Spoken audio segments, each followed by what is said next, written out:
இந்த சம் பாருங்கள், if 0.75 is to x is to 5 is to 8ன்னு கொடுத்துருக்காங்க.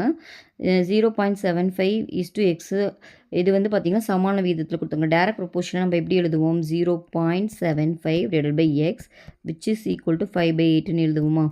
ஓகேவா? இப்போ எனக்கு எக்ஸ் தான் வேணும். எக்ஸை வச்சுக்கிறேன், மீதிலாம் ஒரு சைட் கொண்டு வந்துடுறேன். இப்போ எக்ஸ் இந்த சைட் போனால் மல்டிப்ளை ஆகிடும். அப்போ 8 இந்த சைட் போனால் மல்டிப்ளைட் ஆகிடும். அப்புறம் 5 கீழே வந்து டிவைட் ஆகிடும். இந்த நான் பாயிண்ட் எடுக்கிறதுக்கு இதை 75/100ன்னு எழுதிக்கிறேன். ஓகேவா? இப்போ கீழே ஒரு இங்கே ஒரு ஆல்ரெடி ஒரு 5 இருக்குது, இங்கே ஒரு 8 இருக்குது. கேன்சல் பண்ணலாமா?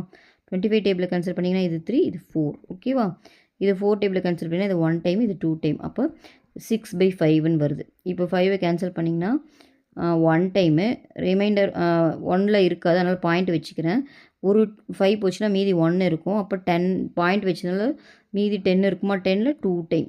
ஓகேவா? அப்போ 1.2 எக்ஸோட வேல்யூ பார்த்திங்கன்னா 1.2. ஓகேவா?